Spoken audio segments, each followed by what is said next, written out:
Madame, Messieurs, votre fidélité honore la radio communautaire Maïdele Obunya. Voici votre dernière livraison du mois de février qui commence par les titres. À la une de cette édition, une patrouille mixte a été organisée par la police de la MONUSCO, la police nationale congolaise et les forces armées de la République démocratique du Congo. Les détails vous arrivent. Les animaux sauvages appelés les éléphants sont visibles parmi la population. Nous sommes dans le groupement Bougutali. L'alerte est du président de ces villages. Les détails vous arrivent.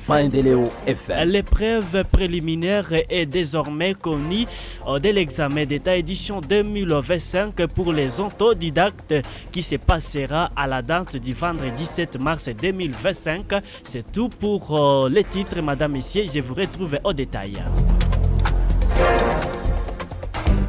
Ce journal vous est présenté par Denis Maki. Il s'appelle Manix Sniper qui est en face de moi pour le mixage. Le formidable Sicilé Malé youtubeur qui est pour sa réalisation. La police de la MONUSCO, UNPOL, ainsi que la police nationale congolaise, PNC, et les forces armées de la République démocratique du Congo ont effectué une patrouille nocturne mixte ce jeudi 27 février 2025 à ville de Bunya, chef-lieu de la province de l'Ituri. Elle est partie du commissariat provincial de la police aux environs de 18h. Les contingents sénégalais et ses partenaires de la République démocratique du Congo ont de cette occasion sillonné dans plusieurs quartiers de la ville d'Obigo, Mudipela, Lumumba, Bakoko, Yambiaya et Hoho. C'était un sentiment de satisfaction qui se lisait sur les visages de la population. On les écoute dans ces vox pop réalisés par Elias Loaivweka. Ili tupate salama. Kuna watu wengine wanakufa na pressure, ijapokuwa hakuna jambo mbaya, lakini pressure zinabapeleka mapema. Vita haiko, lakini ile nayo ni vita kwa sababu. Nous disons d'abord merci aux autorités qui se battent pour que la paix soit une réalité. Mais pendant cette période où la psychose règne dans les chefs de la population, nombreux sont victimes du traumatisme. Alors, comme la MONUSCO, la police, les FARDC sont en train de réaliser une patrouille mixte, ça rassure quand même. Mais nous disons que le gouvernement doit prendre les choses au sérieux parce que l'insécurité qui a élu domicile dans cette partie est déplorable. Notre gouvernement doit être vraiment comme un père de famille. Notre président doit être comme un père de famille pour mettre fin aux violences armées. Lorsque nous voyons les FARDC, la police et la MONUSCO faire une patrouille ensemble, ça fait quelque chose de bien. Ils sont en train de s'entendre et ils ne sont pas en train de tracasser paisibles les populations. Vraiment, les maintiens de la sécurité, c'est parmi leurs chevals de bataille. Et comme ils sont en train de manifester leur volonté de la recherche de la paix, c'est une chose à louer. Vous savez, nous la population, ce que nous aimons tant, c'est le retour de la paix. Rien que la paix.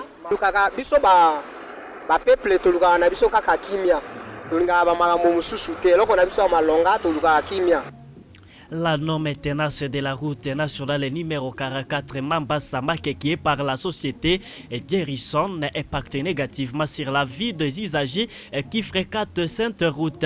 C'est une révélation du président du Parlement des jeunes de Mambasa, Seliman Onokoko. La société Gerison est là seulement pour percevoir de l'argent au niveau des barrières, une situation qui est mal digérée par les usagers de cette ressort. Il recommande cependant au gouvernement provincial de résilier les contrats. On l'écoute au micro de la RCM Bunya. Gerison avait réussi les contrats dans le cas de réhabiliter la route nationale numéro 44. Pour la première fois, cette entreprise avait fait un travail parce que quitter Makiki jusqu'à Mambasa Centre, ça posait normalement problème. Mais à ces contrats, il y avait aussi maintenance. C'est ce qui n'est pas respecté avec cette entreprise. Parce qu'aujourd'hui, lorsque vous allez fréquenter cet axe ici, Mambasa Makiki, vous allez constater c'est comme si on est en train de construire une maison. on dépose des moellons et aussi des graviers en cours de route. On ne sait pas si vous retrouvez un chantier de la construction. Gerson est là uniquement pour percevoir l'argent parce que vous savez que Gerson reçoit 70% des recettes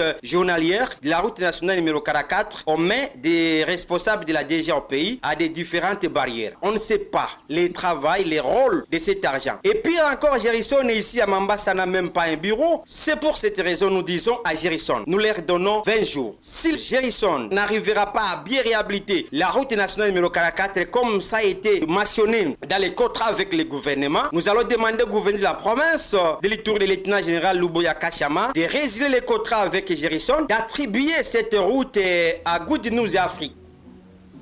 Et président du village Uruaba, groupement Bougoutali, alerte ce jeudi 27 février 2025 les autorités sur la présence des éléphants à Platul et leur présence constitue une insécurité à la ville des habitants de ces villages. Nous sommes à Cheferi Mariminda, en territoire de Ouatta. Nous vous proposons de les suivre.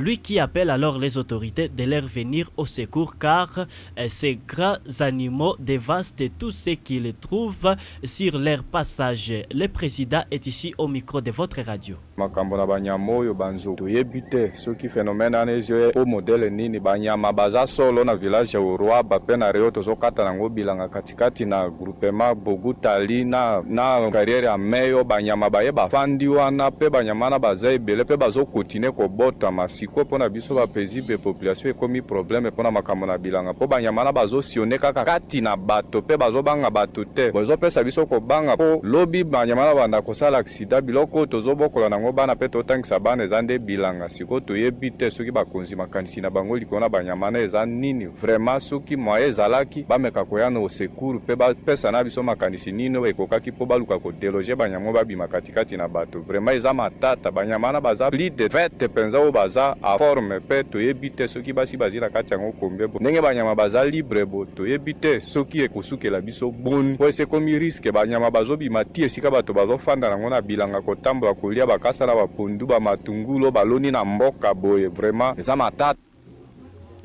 L'élevage des bovins est à péril la province de l'Ituri. C'est ce qu'a fait savoir le chef des travaux, Jargui Soeranda, doctorat à l'université de Yaoundé, à département de biologie et physiologie et animale. Il a noté que l'insécurité a impacté négativement l'élevage.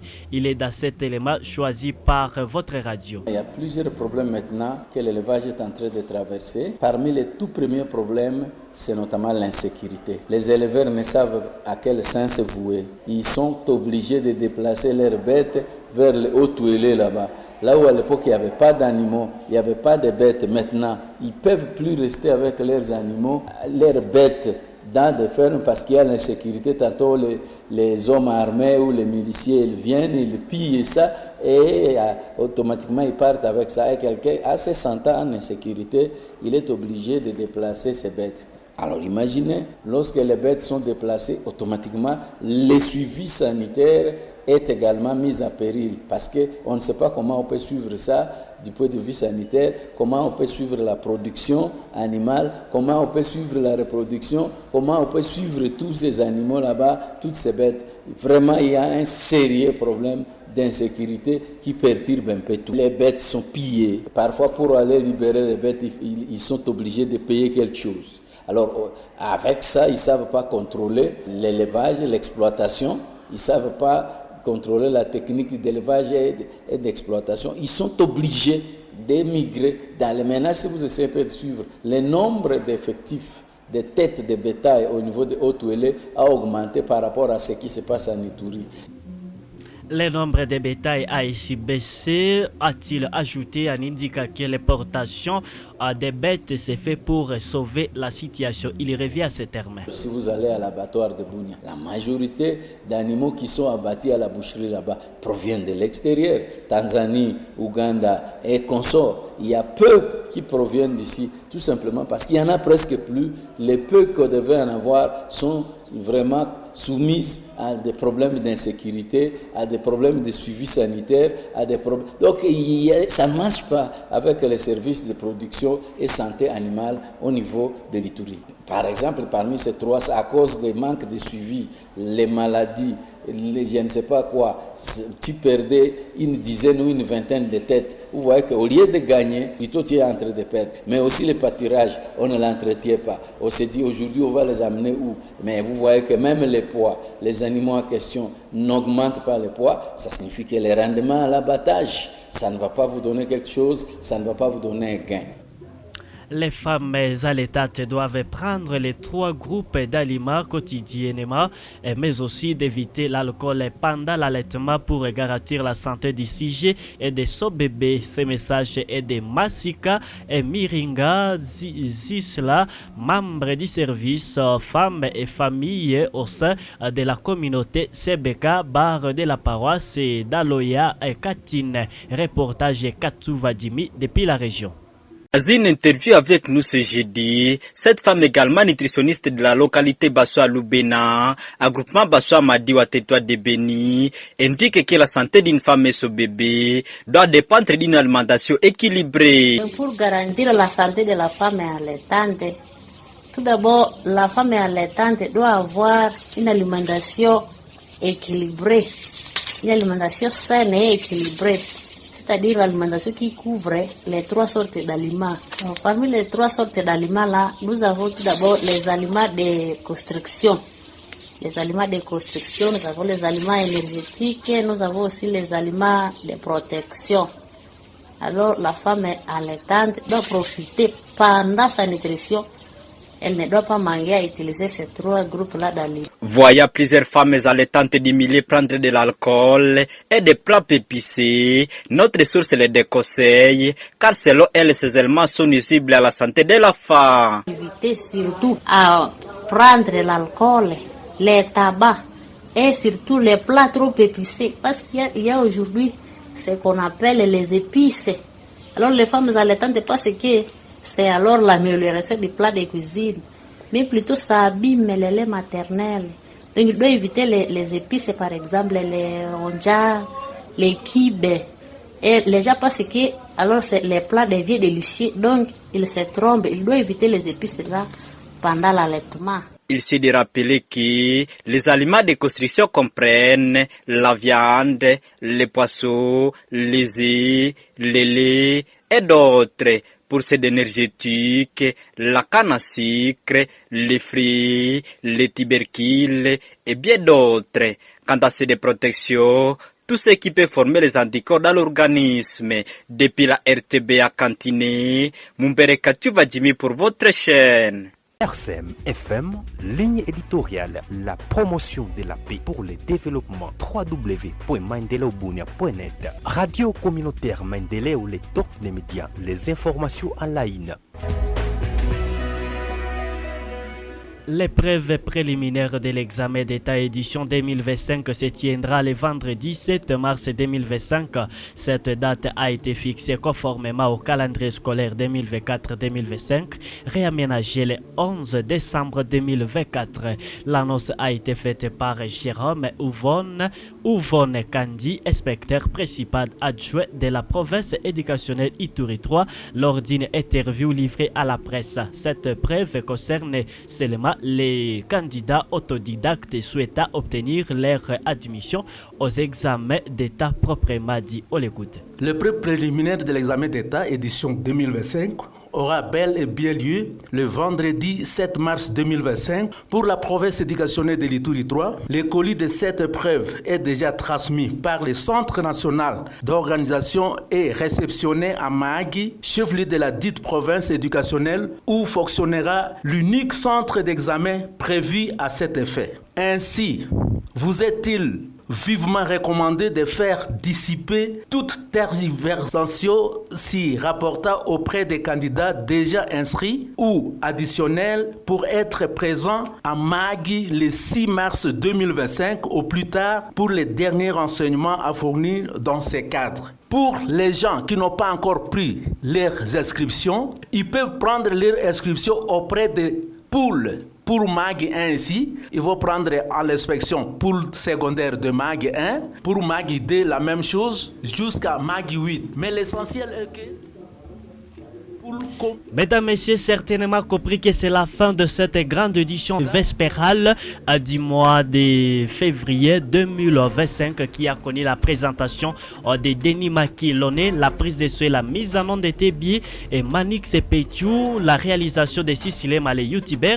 Si vous l'avez aimé, dites également merci à toute cette équipe rédactionnelle qui a concouru à sa réalisation. Je cite Jospé Ouajorkim, mais aussi Victor Loela. Madame, Messieurs, nous sommes tous sous la direction de Biamungu Kachelewa. On se retrouve dans nos prochaines éditions. Ne manquez pas de vous abonner sur notre chaîne YouTube, notre page Facebook, mais aussi notre compte TikTok. Écrivez tout simplement Maendeleo Bunia TV et vous aurez toutes les informations. Ces mêmes actualités vont continuer à partir de 20h30 sur les mêmes chaînes que nous avons tantôt dit. On se retrouve très prochainement. Quant à moi, je vous salue. Bye bye.